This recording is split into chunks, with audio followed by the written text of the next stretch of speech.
نحمده ونصلي على رسوله الكريم أما بعد فأعوذ بالله من الشيطان الرجيم بسم الله الرحمن الرحيم يا أيها الناس اعبدوا ربكم الذي خلقكم والذين من قبلكم لعلكم تتقون الذي جعل لكم الأرض فراشا والسماء بناء وأنزل من السماء ماء فأخرج به من الثمرات رزقا لكم فلا تجعلوا لله اندادا وانتم تعلمون صدق اللہ العظیم۔ یا ایھا الناس اعبدوا، اے لوگو، اعبدوا، عبادت کرو، ربکم، اپنے رب کی۔ گزشتہ 20 آیات میں اللہ تبارک و تعالی نے اللہ کی دی ہوئی ہدایات کو ماننے اور نہ ماننے کے اعتبار سے 3 طبقات کا ذکر فرمایا۔ پہلا طبقہ جو 100% ماننے والا، وہ صحابہ کرام رضوان اللہ تعالی علیہم اجمعین ہے، اور دوسرا طبقہ وہ علی الاعلان کھل کر نبی علیہ الصلوۃ والسلام کا مقابلہ کرنے والے کفار ہیں، اور تیسرا طبقہ منافقین کا طبقہ اللہ نے اسے بیان فرمایا، اور 13 آیات میں تفصیلاً بیان فرمایا کہ یہ وہ طبقہ ہے کہ جو ظاہراً کلمہ پڑھنے والا ہے اور اندرون خانہ یہ کفر رکھنے والے ہیں۔ ان 3 طبقات کا ذکر کر کے اب اللہ تبارک و تعالی کلی طور پر تمام طبقات کو دعوت دے رہے ہیں وحدانیت کی طرف، عقیدہ توحید کی طرف، اپنی عبادت کی طرف، کہ یا ایھا الناس، اے لوگو، اعبدوا ربکم، عبادت کرو، عاجزی اختیار کرو، ربکم، اپنے رب کی۔ اللہ تبارک و تعالی نے اعبدوا، عبادت اس عمل کو کہتے ہیں جو انتہائی تذلل اور عاجزی سے کسی ذات کے سامنے اپنے آپ کو جھکانا۔ اللہ تبارک و تعالی فرمانے کہ عبادت کے مستحق صرف تمہارے رب ہیں، اور یہاں اللہ تبارک و تعالی نے اپنے ناموں میں سے رب کا لفظ استعمال فرمایا، کسی اور نام کو ذکر نہیں فرمایا۔ اس کی وجہ مفسرین نے مختلف بیان فرمائی ہے۔ ان میں ایک بڑی وجہ یہ ہے کہ ربکم کہہ کے دعوے پر دلیل بیان فرمائی کہ عبادت کے لائق وہ ذات ہے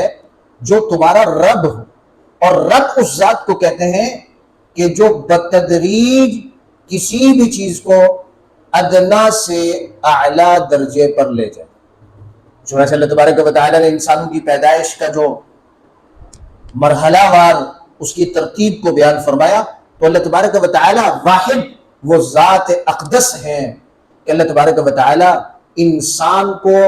ایک قطرے سے اس کی بنیاد ڈالتے ہیں، پھر اس قطرے سے اسے لوتھڑا بناتے ہیں، جمع ہوا خون، پھر اسے لوتھڑا، پھر اس میں ہڈیاں، پھر اس کے بعد اس میں روح پھونکتے ہیں، اور پھر 5 مہینے اپنی ماں کے پیٹ میں اسے رکھتے ہیں۔ چنانچہ یہ 9 مہینے بتدریج اللہ رب العزت کسی بھی انسان کو پانی کے قطرے سے ایسا کامل درجے کا چلتا پھرتا دوڑتا عقل و ادراک والا انسان بناتے ہیں۔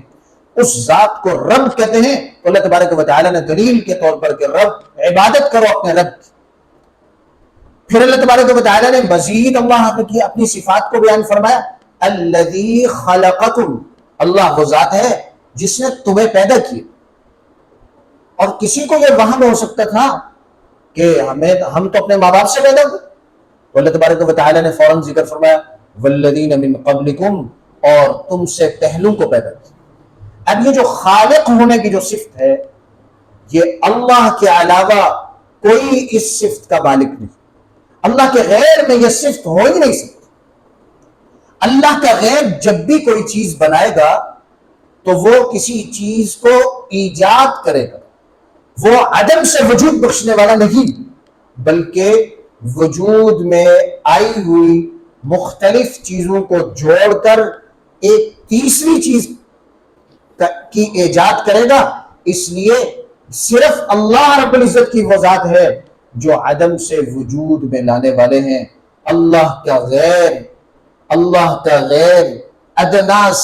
ادنا کا چیز کا خالق نہیں۔ والذین من قبلکم، اور تم سے پہلوں کو پیدا کیا، لعلکم تتقون، اور عجب نہیں کہ تم پرہیزگار ہو جاؤ، تم پاک ہو جاؤ، ڈرنے والے ہو جاؤ، کیونکہ جو شخص اللہ کی عبادت کرے گا، اور عبادت اس لیے کرے گا کہ اللہ اس کا رب ہے، عبادت اس لیے کرے گا، اس استحضار کے ساتھ کرے گا کہ وہ اللہ اس کے پیدا کرنے والے ہیں اور اس سے پہلو کو پیدا کرنے والے ہیں، ڈر اور خوف کو سامنے رکھتے ہوئے اگر وہ اپنے رب کی عبادت کرے گا تو اللہ رب العزت اس کو تقوی اختیار فرمائیں گے، تقوی کی توفیق عطا فرمائیں گے، اور اللہ رب العزت تتقون اس کو دوزخ سے بچا دے۔ آج اللہ تبارک و تعالیٰ نے یہاں تک اللہ نے انسان کے اندر اس کے جسم میں پائے جانے والے انعامات کا ذکر فرمایا کہ اللہ وہ ذات ہے کہ جس نے تمہیں پیدا کیا، تمہارے جسم کو بنایا، اس کے انعامات، آنکھوں کو بنایا، کان بنائے، ناک بنائے، زبان بنائی، منہ بنایا، دل و دماغ بنائے، چلنے کے لیے پیر بنائے، اور پکڑنے کے لیے اور قوت کے لیے ہاتھ بنائے۔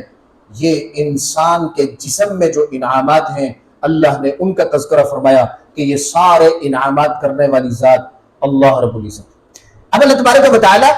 انسان کے گرد و پیش میں جو آفاقی انعامات ہیں اللہ ان کا تذکرہ فرما کر توحید کی طرف لانا چاہ رہے ہیں۔ اللہ فرما رہے ہیں الذی جعل لکم الارض فراشا، اللہ وہ ذات ہے جس نے تمہارے لیے زمین کو فراشن بچھونا بنایا، فرش بنایا، اور ایسا بچھونا بنایا، ایسا نہیں بنایا کہ بہت نرم ہو کہ تم اس میں قرار نہ پکڑ سکو، اور ایسا بھی نہیں بنایا کہ پتھر یا لوہے کی طرح سخت ہو کہ تم اپنی منفعت کی چیزیں اس سے اگا نہ سکو، بلکہ اللہ تبارک و تعالی نے ایسا فراش اور بچھونا بنایا، ایسی نعمت عطا فرمائی کہ جس جگہ تم چاہتے ہو کہ یہ نرم ہو جائے تو تم تھوڑی سی سعی اور محنت کرتے ہو تو زمین نرم ہو جاتی ہے، یہاں تک کہ ایک نرم و نازک کمپل بھی پھاڑ کر اس زمین سے نکل، اور جہاں سے چاہتے ہو کہ زمین سخت ہو جائے تو تھوڑی سی سعی کرتے ہو، اس سعی پر وہ زمین سخت ہو جاتی ہے، پھر اس میں بڑی بڑی بلڈنگیں کھڑی کرتے ہو۔ پھر اللہ تبارک و تعالی نے ایک اور صفت کو بیان فرمایا وَالسَّمَاءَ بِنَاءً، اور آسمان کو چھت بنایا، اور ایسی چھت بنایا کہ جب انسان آسمان کی طرف دیکھتا ہے تو اسے سکون ملتا ہے، اگر وہ غم زدہ ہے تو اس کا غم کم ہو جاتا ہے۔ آسمان کو ایسا مضبوط بنایا کہ دنیا کے بنے ہوئے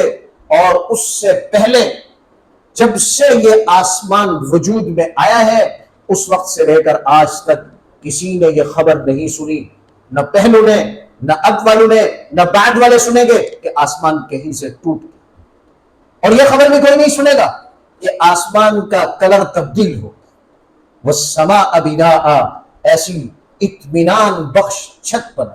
آج ہم دنیا میں چھت بناتے ہیں لیکن بعض دفعہ بے اعتمادی کا شکار ہو جاتے ہیں کہ زلزلہ آئے گا تو ہمارا گھر گر جائے گا، ہم اس میں تباہ ہو جائیں گے، کوئی معاملہ پیش آ جائے گا تو ہماری چھت گر جائے گی، کثرت سے بارشیں ہوں گی تو لیکیج ہو جائے گی، لیکن آسمان کو اللہ رب العزت نے جب سے بنایا آج تک ہر عیب سے پاک بنایا۔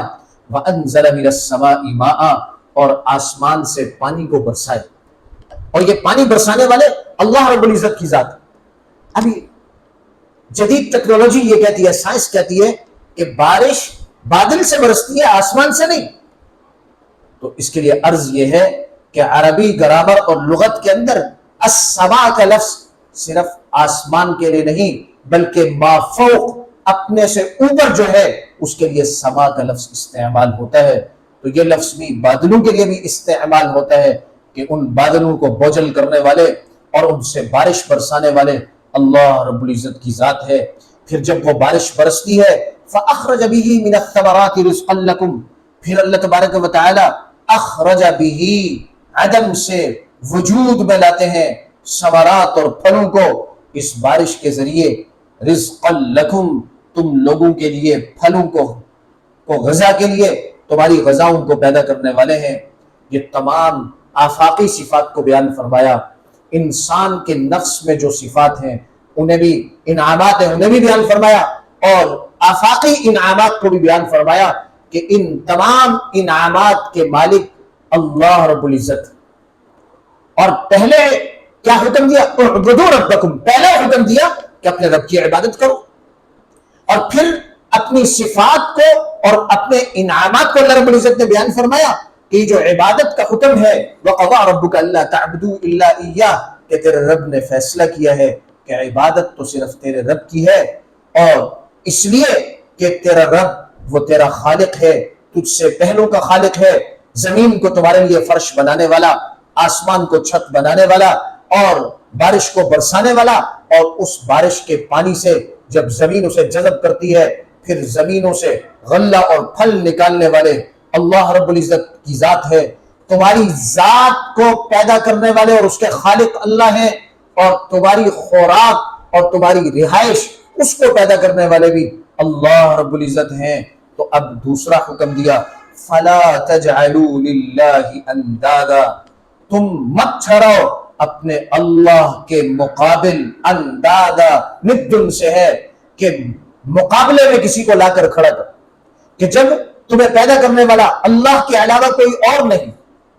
تم سے پہلوں کو پیدا کرنے والا اللہ کے علاوہ کوئی اور نہیں، آسمان کو پیدا کرنے والا اللہ کے علاوہ کوئی اور نہیں، زمین کو پیدا کرنے والا اللہ کے علاوہ کوئی نہیں، پھر بارش سے اس زمین سے غلہ اور ثمرات نکالنے والا اللہ کے علاوہ کوئی نہیں۔ اور بعض لوگوں کو شاید یہ وہم ہوتا کہ بھئی غلہ تو ہم خود اگا رہے ہیں، ہل چلا رہے ہیں، پانی دے رہے ہیں اور غلہ اگ رہا ہے،